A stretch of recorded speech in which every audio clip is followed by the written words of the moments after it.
Hello guys, आज की video में हम डिस्कस करेंगे functional anatomy of stomach, glands of the stomach, functions of the stomach, properties and composition of gastric juice and functions of gastric juice. तो start कर रहे हैं functional anatomy of stomach से। तो स्टमक हमारा होता है वो हॉलो ऑर्गन है, ठीक है। और लोकेशन कहाँ पे है? वो हमारा लोकेटेड है left side of abdominal cavity, और हमारा जो डायफ्राम है उसके just below left side of abdominal cavity में होता है, ठीक है। उसकी कैपेसिटी, अगर स्टमक हमारा एम्प्टी है तो उसकी कैपेसिटी है 50 ml। जब वो फुल होता है तो 1 to 1.5 लीटर्स तक वो भी कैपेसिटी ले सकता है, और हाईएस्ट उसकी कैपेसिटी है 4 लीटर। स्टमक के पार्ट्स की बात करेंगे तो उसके पार्ट्स में आएंगे कार्डियक रीजन, ये वाला कार्डिया, सेकंड आएगा ये फंडस, फिर आ रहा है बॉडी और पाइलोरिक रीजन। फिर से यहाँ दिखाया है ये कार्डिया, ये फंडस, ये बॉडी और ये है पाइलोरिक रीजन। स्टार्ट करते हैं कार्डिया रीजन से। यहाँ पे कार्डिया रीजन जो है वो upper part of the stomach होता है, जहाँ पे हमारी ईसोफेगस स्टमक के अंदर ओपन हो रही है यहाँ पे। और ये जो ओपनिंग है वहाँ पे एक स्फिंटर होता है। स्फिंटर मतलब जो स्मूथ मसल है, सर्कुलर स्मूथ मसल है, वो स्फिंटर बनाते हैं, और ये स्फिंटर का नाम है कार्डियक स्फिंटर, ठीक है। दूसरा पार्ट आ गया हमारा फंडस। जो फंडस वाला है वो डोम शेप का स्ट्रक्चर होता है, ये वाला ऐसे बॉडी से ऊपर डोम शेप का एलिवेटेड स्ट्रक्चर होता है, जो कार्डिया रीजन से ऊपर एलिवेट हो रहा है, ठीक है। थर्ड पार्ट है हमारा बॉडी, जिसे कॉर्पस भी कहते हैं। ये हमारा स्टमक का लार्जेस्ट पार्ट है, ये वाला, जो बनाता है 75% to 80% ऑफ टोटल स्टमक, ठीक है। और ये स्टार्ट हो रहा है हमारे फंडस से और एक्सटेंड होगा पाइलोरस तक। इसके बाद आ रहा है हमारा पाइलोरस रीजन। ये जो पाइलोरस है ना, उसके दो पार्ट्स होते हैं। एक है पाइलोरिक एंट्रम, ये वाला, और दूसरा है पाइलोरिक कैनाल। Will discuss. यहाँ पे जो बॉडी पार्ट है और पाइलोरिक एंट्रम है, इन दोनों के बीच में एक जंक्शन है, जहाँ पे एक छोटी सी नोच होती है एंगुलर, जिसे कहते हैं इंसिज्यूरिया एंगुलारिस। फिर जो पाइलोरिक एंट्रम होता है वो कंटिन्यूअस होता है हमारा पाइलोरिक कैनाल के साथ, ठीक है। या पाइलोरिक कैनाल भी कहते हैं, इसे पाइलोरिक एंड भी कहते हैं, ठीक है। नेक्स्ट आ रहा है पाइलोरिक स्फिंक्टर। तो हमारी जो पाइलोरिक कैनाल होती है वो ओपन होती है first part of small intestine में, या डिओडिनम जिसे कहते हैं। तो ये जो ओपनिंग है वहाँ पे एक स्फिंक्टर होता है जिसका नाम है पाइलोरिक स्फिंक्टर, ठीक है। और स्टमक में दो कर्वेचर्स होते हैं। राइट साइड पे जो है ये वाला, इसे कहते हैं लेसर कर्वेचर, और लेफ्ट साइड पे जो है उसे कहते हैं ग्रेटर कर्वेचर, ये वाला। स्टमक की वॉल्स की बात करें, स्ट्रक्चर की बात करें, तो इसमें जो वॉल या लेयर्स होते हैं वो 4 लेयर्स होते हैं। एक है सीरोसा या सीरस लेयर, सबसे बाहर वाला ये वाला। फिर आएगा मसल लेयर यहाँ पे, फिर सब म्यूकस लेयर या सब म्यूकोजा, एंड सबसे अंदर वाला म्यूकोजा या म्यूकस लेयर। तो जो सबसे बाहर वाला है सीरोजा या सीरस लेयर, तो ये बना है हमारे पेरिटोनियम से, तो बाहर पेरिटोनियम का कवरिंग होता है। फिर आ रहा है मसल लेयर। तो हमारे बाकी सब डाइजेस्टिव ट्रैक्ट के ऑर्गन में 2 लेयर्स में मसल होते हैं, आउटर लॉन्जिट्यूडिनल और इनर सर्कुलर। यहाँ पे 3 लेयर होंगे, आउटर लॉन्जिट्यूडिनल, फिर आएगा मिडल सर्कुलर, एंड इनर आ जाएगा ऑब्लिक। और ये जो मसल लेयर है इनके बीच में होता है नर्व प्लेक्सस, जिसे कहते हैं ऑर्बैक्स प्लेक्सस। 3 लेयर से ये वाला है आउटर लॉन्जिट्यूडिनल, फिर middle circular and inner oblique layer, ठीक है।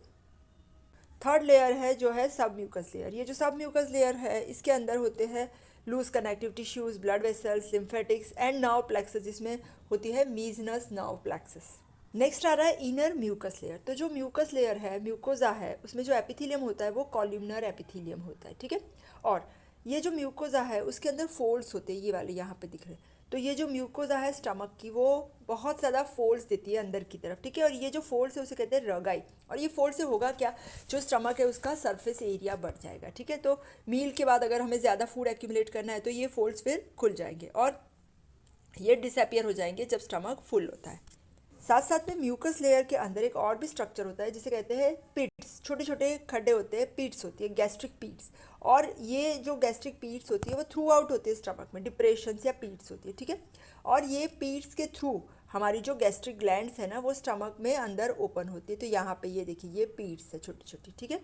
हाँ, और इनर सरफेस है जो म्यूकस लेयर की, वो कवर्ड होती है म्यूकस से। जो म्यूकस सिक्रीट होता है वो हमारी गैस्ट्रिक ग्लैंड के म्यूकस सेल्स म्यूकस को सिक्रीट करते हैं। वो यहाँ स्टमक के ऊपर एक छोटा सा 2 मिलीमीटर थिकनेस का लेयर बनाती है। उसका इंपॉर्टेंस क्या है कि हमारे जो एसिड्स होते हैं ना वो स्टमक को डिस्ट्रॉय नहीं करेंगे।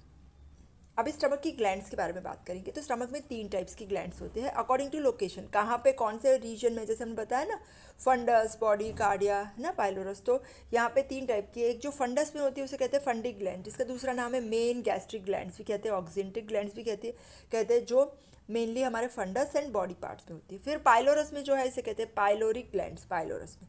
एंड कार्डिया रीजन में है वो कार्डिया ग्लैंड्स। तो 3 ग्लैंड हो गई, fundic, pyloric and cardia gland. Gastric gland का स्ट्रक्चर, तो सबसे पहले बात कर रहे हैं हम फंडिक ग्लैंड से। जो फंडिक ग्लैंड मेनली हमारी टिपिकल गैस्ट्रिक ग्लैंड्स होती है जो हमारे फंडस में है और बॉडी पार्ट में है। वो लंबी होती है, लॉन्ग एंड ट्यूब्यूलर। और ये जो ग्लैंड है इसके अंदर 3 पार्ट्स होते हैं, बॉडी होता है, नेक होता है एंड इस्थमस होता है। ये पूरा बॉडी है, फिर कनेक्टिंग पार्ट एंड नेक, ठीक है। और उसके अंदर जो सेल्स होते हैं इसमें हमारे होते हैं एक चीफ सेल्स जो हमारा पेप्सिनोजन सिक्रीट करेंगे, ठीक है, चीफ सेल्स और पेप्सिनोजन सिक्रीटिंग सेल्स यहाँ पे। फिर आ रहे हैं हमारे पैराइटल सेल्स, ये वाले। तो जो पैराइटल सेल्स होते हैं इसे ऑक्जेंटिक सेल्स भी कहते हैं, वो सिक्रीट कर रहे हैं हमारा इंट्रिंसिक फैक्टर एंड HCl।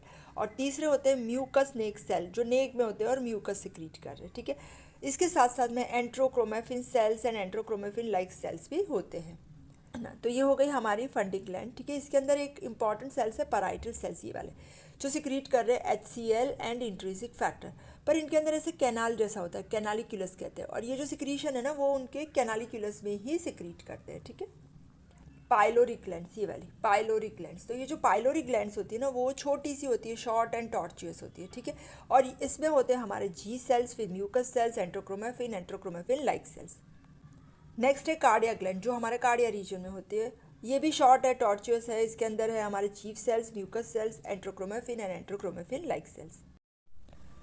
तो गैस्ट्रिक ग्लैंड के सेल्स की बात करें तो इसमें हमारे आ रहे हैं एक तो चीफ सेल जो सिक्रीट कर रहे हैं हमारा पेप्सिनोजन, साथ साथ में दूसरे एंजाइम्स भी सिक्रीट कर रहे हैं जैसे रेनिन, लाइपेज, जिलेटिनेज, यूरियस। फिर आ रहे हैं पैराइटल सेल्स जो सिक्रीट कर रहे हैं HCl and intrinsic factor. Mucous neck cell mucin secrete करेंगे, जी सेल्स गैस्ट्रिन सिक्रीट करेंगे, एंट्रोक्रोमेफिन सेल सीरोटोनिन सिक्रीट करेंगे and enterochromaffin like cell histamine secrete करते हैं। नेक्स्ट हम डिस्कस करेंगे फंक्शंस ऑफ स्टमक। तो सबसे पहला स्टमक का जो फंक्शन है वो है मैकेनिकल फंक्शन। मैकेनिकल मतलब वो स्टोर करना है, मैकेनिकली एक्ट करेगा। तो जो भी फूड हम ले रहे हैं वो स्टमक में 3 से 4 घंटे तक स्टोर होगा और वो इंटेस्टाइन में धीरे धीरे एम्प्टी हो रहा है, ठीक है। हमारे स्टमक की मैक्सिमम कैपेसिटी है अबाउट 1 to 1.5 लीटर्स, ठीक है। और उसका जो एम्प्टिंग होता है ना वो स्लो होता है। क्यों स्लो एम्प्टिंग से क्या फ़ायदा होगा? इससे कि जो भी हमारा फूड हमने लिया है उसको टाइम मिलेगा डाइजेशन और एब्जॉर्प्शन कंप्लीट करने में इंटेस्टाइन के अंदर, ठीक है। हाँ, तो ये हो गया एक फंक्शन मैकेनिकल जो है स्टोरेज। दूसरा मैकेनिकल फंक्शन है फॉर्मेशन ऑफ काइम। काइम का मतलब है हमारा जो फूड है उसके साथ हमारा जो गैस्ट्रिक जूस मिक्स हो रहा है और जो बना रहा है उसे कहते हैं काइम। तो वो कैसे बनेगा? जो हमारे स्टमक में पेरिस्टाल्टिक वेव्स होते हैं वो क्या कर रहे हैं, जो हमारे बोलस है उसको गैस्ट्रिक जूस के साथ मिक्स करेंगे और जो सेमी सॉलिड बनेगा इसे कहते हैं काइम। दूसरा फंक्शन है डाइजेस्टिव फंक्शन, जिसमें हमारे अलग अलग एंजाइम्स होते हैं जो हमारा डाइजेशन करते हैं, जैसे कि पेप्सिन, रेनिन, वो हम डाइजेस्टिव फंक्शन के साथ डिस्कस करें। थर्ड आ रहा है प्रोटेक्टिव फंक्शन, जो हमारा म्यूकस है वो हमारी म्यूकोजा को प्रोटेक्ट करता है, वो भी हम डिस्कस करेंगे। नंबर 4 है हीमोपोएटिक फंक्शन, जो हमारा विटामिन B12 है उसके एब्जॉर्प्शन के लिए इंट्रिंसिक फैक्टर चाहिए। तो ये इंट्रिंसिक फैक्टर भी हमारे पैराइटल सेल सिक्रीट कर रहे हैं। और number 5 function that is excretory function. बहुत सारे सब्सटेंसेस जैसे कि टॉक्सिन्स, कुछ अल्कलॉइड्स, कुछ मेटल्स, ये सब भी एक्सक्रीट हो रहे हैं हमारे गैस्ट्रिक जूस के साथ। हाँ, अभी डिस्कस करेंगे composition and function of gastric juice. तो हमारा जो गैस्ट्रिक जूस है उसकी प्रॉपर्टीज़। गैस्ट्रिक जूस का वॉल्यूम होता है हमारा 1200 to 1500 ml पर डे। हर दिन में 1 से 1.5 लीटर जितना गैस्ट्रिक जूस सिक्रीट हो रहा है। उसकी pH है हाईली एसिडिक 0.9 to 1.2, इसमें HCl होता है, ठीक है। स्पेसिफिक ग्रेविटी है 1.002 to 1.008। कंपोजिशन में हमारा होगा 99.5% वाटर एंड 0.5% सॉलिड्स। में भी हमारे ऑर्गेनिक एंड इनऑर्गेनिक सब्सटेंसेस आएंगे। ऑर्गेनिक सब्सटेंसेस में हमारे हैं एंजाइम, जिसमें हमारे हैं pepsin, rennin, gastric lipase, gelatinase, urease, साथ साथ म्यूकस एंड इंट्रिंसिक फैक्टर। और इनऑर्गेनिक सब्सटेंसेस में सबसे इंपॉर्टेंट है हमारा HCl, साथ में sodium, calcium, potassium, bicarbonate, chloride, phosphate, sulphate. अभी फंक्शंस ऑफ डाइजेस्टिव जूस। तो सबसे पहला इंपॉर्टेंट फंक्शन है डाइजेशन। तो डाइजेस्टिव जूस में हमारा जो एंजाइम होता है पेप्सिन, जो हमारा प्रोटियोलाइटिक एंजाइम है, ये पेप्सिन जो है वो इनएक्टिव फॉर्म में सिक्रीट हो रहा है जिसका नाम है पेप्सिनोजन। और उसको जो pH चाहिए उसका एक्शन करने के लिए वो है <6। और वो कैसे होगी, हमारा HCl है वो हाईली एसिडिक है, तो स्टमक की pH हाईली एसिडिक होगी। सिक्रीट हो रहा है हमारे चीफ सेल से, और उसका काम क्या है, हमारे जो प्रोटीन्स है उसको प्रोटियोज और पेप्टॉन्स में छोटे छोटे टुकड़ों में डिवाइड कर रहा है। दूसरा एंजाइम है गैस्ट्रिक लाइपेज, जो कि हमारा लाइपोलाइटिक एंजाइम है जो लिपिड को डिस्ट्रॉय करेगा। उसकी भी pH एक्टिव pH है, वो है ऑप्टिमल pH है, वो है 4 to 5। और इसका एक्शन होता है वो है बटर फैट के ऊपर, जिसको कहते हैं ट्रिब्यूटरीन, तो इसे ट्रिब्यूटरेज कहते हैं, ठीक है। और वो कर रहा है hydrolysis of this tributyrin into fatty acid and glycerol, उसमें कन्वर्ट कर देगा। दूसरा एंजाइम है जिलेटिनेज। जो जिलेटिनेज होता है वो डिग्रेड कर रहा है हमारे जिलेटिन को। 1 and 5 टाइप के जो जिलेटिन होते हैं, type 4 and type 5 collagen, gelatin and collagen, इन दोनों को डिग्रेड करके ये पेप्टाइड में कन्वर्ट करता है। यूरियस, जो यूरियस होता है वो यूरिया को कन्वर्ट करके अमोनिया बनाएगा, तो ये ऐसे लिखना है, यूरिया टू अमोनिया। फिर अमाइलेज है जो स्टार्च को डाइजेस्ट करेगा और डेक्सट्रीन और माल्टोज बनाएगा। पर ये जो अमाइलेज है, गैस्ट्रिक अमाइलेज, उसकी एक्शन बहुत ज़्यादा नहीं होती क्योंकि ये एसिडिक पीएच में काम नहीं कर रहा है। फिर रेनिन है वो मिल्क का कर्डलिंग करेगा, ये एनिमल में प्रेजेंट होता है। तो ये पहला फंक्शन हो गया डाइजेस्टिव जूस का डाइजेस्टिव फंक्शन। दूसरा फंक्शन है हीमोपोएटिक फंक्शन। हीमोपोएटिक फंक्शन में हमारा रोल आ रहा है इंट्रिंसिक फैक्टर ऑफ कैसल का। ये जो इंट्रिंसिक फैक्टर है वो सिक्रीट हो रहा है हमारे पैराइटल सेल्स से, जो गैस्ट्रिक ग्लैंड में पैराइटल सेल्स होते हैं। तो ये इंट्रिंसिक फैक्टर है वो हमारा चाहिए विटामिन B12 को एब्जॉर्ब करने के लिए। तो B12 हमारा एक्सट्रिंसिक फैक्टर हो गया, ठीक है। और B12 जो है वो क्यों इंपॉर्टेंट है, वो हमारे RBCs को मैच्योर करने के लिए इंपॉर्टेंट है। तो जब हमारा इंट्रिंसिक फैक्टर नहीं होगा तो क्या होगा, B12 का एब्जॉर्प्शन नहीं होगा, B12 की डेफिशिएंसी होगी, और जिससे होता है हमारा एनीमिया, जिसे कहते हैं pernicious anaemia. Function haemopoietic function. तीसरा फंक्शन हो गया प्रोटेक्टिव फंक्शन। जो म्यूकस है, ठीक है, वो हमारा म्यूकोप्रोटीन है जो सिक्रीट हो रहा है हमारे म्यूकस नेक सेल्स से, जो गैस्ट्रिक ग्लैंड में होते हैं। और ये जो है सरफेस म्यूकस सेल्स है जो fundus, body and other parts of the stomach में होते हैं, इन सब में से म्यूकस सिक्रीट हो रहा है, ठीक है। और ये जो म्यूकस है ना वो प्रोटेक्टिव लेयर बनाता है, तो हमारे स्टमक की वॉल को प्रोटेक्ट करता है कोई भी इरिटेशन से, कोई भी मैकेनिकल इंजरी से, ठीक है, या फिर पेप्सिन के डाइजेस्टिव एक्शन से और HCl के एक्शन से भी ये म्यूकस हमारे स्टमक की वॉल को प्रोटेक्ट कर रहा है। चौथा फंक्शन है हमारा function of hydrochloric acid. Hydrochloric acid है वो हमारे पैराइटल सेल सिक्रीट कर रहा है, उसका फंक्शन है हमारे जो पेप्सिनोजन है उसको एक्टिवेट करके पेप्सिन बनाएगा। दूसरा वो बैक्टीरिया को भी किल करता है, तो इसकी बैक्टीरियोलाइटिक एक्शन भी बताते हैं। तीसरा वो एसिड मीडियम प्रोवाइड करता है जिसमें हमारे हार्मोन्स और एंजाइम एक्टिव हो जाते हैं, ठीक है। और चौथा आयरन का जो एब्जॉर्प्शन करना होता है, इसके लिए उसे Fe+2 फेरस फॉर्म में कन्वर्ट करना पड़ता है, इसके लिए भी हमें HCl चाहिए। ये हो गया HCl का एक्शन जो हमारे पेप्सिनोजन को पेप्सिन में कन्वर्ट कर रहा है। नेक्स्ट डिस्कस करेंगे mechanism of secretion of gastric juice. हमारा गैस्ट्रिक जूस कैसे सिक्रीट हो रहा है। तो सबसे पहले गैस्ट्रिक जूस में जो पेप्सिन है वो कैसे सिक्रीट होगा। एक तो ये इनएक्टिव फॉर्म में सिक्रीट हो रहा है पेप्सिनोजन में।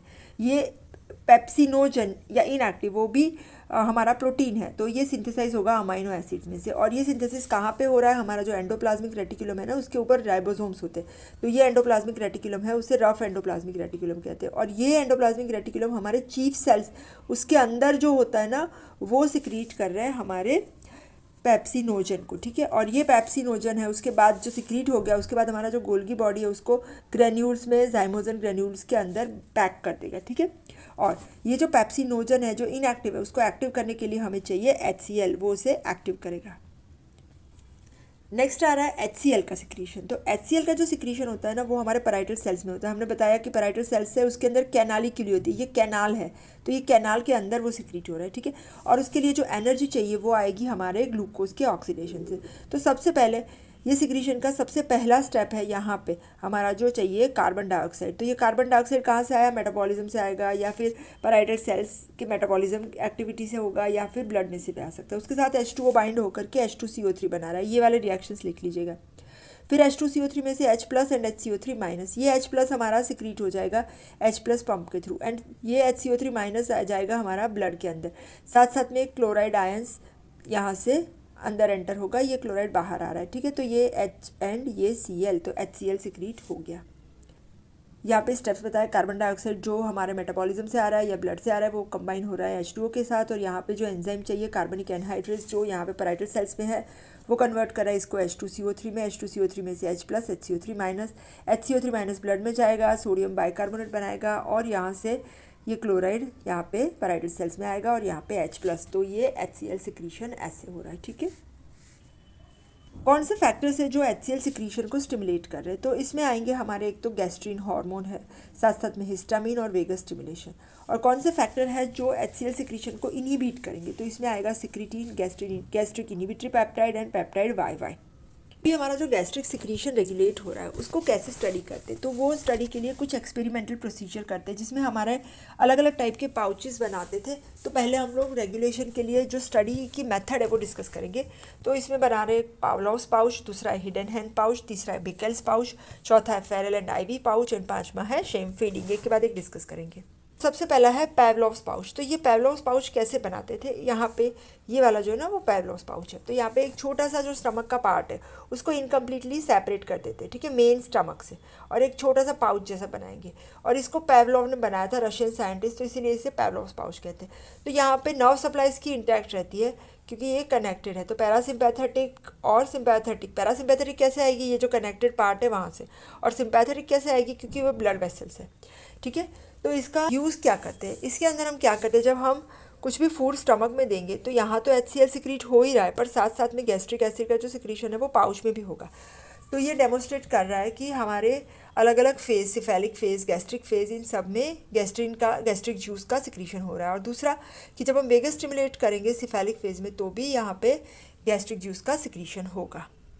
दूसरा पाउच है हिडन हैंड्स पाउच, जो हमारे पावलोव्स पाउच का थोड़ा मॉडिफिकेशन है। इसमें क्या कर रहे हैं? इसमें ये जो है ना स्टमक से उसको सेपरेट कर रहे हैं ये पाउच को, मतलब कि ऐसा कुछ कनेक्टिंग इस्थमस नहीं रखा है अभी। ठीक है, तो ये हमारा स्टमक है और ये अलग से पाउच। ठीक है, पर यहाँ पे ब्लड वेसल्स रखी है, तो ब्लड वेसल्स है तो सिम्पैथेटिक फाइबर्स तो आएंगे, पैरासिम्पैथेटिक नहीं आएंगे। ठीक है, तो पैरासिम्पैथेटिक सप्लाई नहीं होगी पर सिम्पैथेटिक होगी। तो यहाँ पे ये क्या बता रहा है कि जब सिम्पैथेटिक नर्व से और हॉर्मोन्स है तो भी हमारा गैस्ट्रिक सिक्रीशन रेगुलेट होगा। तीसरा पाउच बनाया था बिकल्स पाउच। इसमें हमारे ब्लड वेसल्स भी रिमूव कर दिए थे, ये पूरे सिर्फ पाउच रखा है, टोटल डीनर्वेटेड। ठीक है, तो ये भी बता रहा है कि अगर नर्व भी निकाल दो तो भी हार्मोन्स है जो हमारे गैस्ट्रिक सिक्रीशन को रेगुलेट कर रहे हैं। चौथा है फेरल एंड आइवीज पाउच। तो फेरल एंड आइवीज पाउच में क्या करते थे? ऐसे ही बिकल पाउच के जैसा ही पाउच बनाएंगे पर वो एब्डोमेन में और कहीं जा कर के रख देंगे जहाँ पे ब्लड सप्लाई भी नहीं है, नर्व सप्लाई भी नहीं है, फिर भी यहाँ पे जो हार्मोन्स है, जो गैस्ट्रीन, वो हमारे गैस्ट्रिक और इंटेस्टिनल फेज में गैस्ट्रिक सिक्रीशन को रेगुलेट करेगा, यहाँ पे भी सिक्रीशन होगा। इसके बाद एक और एक्सपेरिमेंट किया था जिसका नाम है शेम फीडिंग। शेम फीडिंग मतलब फॉल्स फीडिंग, मतलब एक्चुअल फीडिंग नहीं करवाते फिर भी गैस्ट्रिक सिक्रीशन होगा। तो इसमें क्या करते हैं, जैसे यहाँ पे एक डॉग है, उसको उसकी जो ईसोफेगस है ना वो यहाँ पे उसको कट कर देते हैं। ठीक है ना, वो डॉग की ईसोफेगस को, और ये कट एंड है ना उसको स्टिच कर देंगे, तो जो भी वो फूड खाएगा वो बाहर आ रहा है। ठीक है, तो उसको लगेगा, डॉग को लग रहा है कि वो खाना खा रहा है। तो सिफेलिक फेज में जब वो एक्चुअली खाना नहीं खा रहा है फिर भी उसके जो गैस्ट्रिक जूस का सिक्रीशन हो रहा है, तो इसे कहते हैं शेम फीडिंग।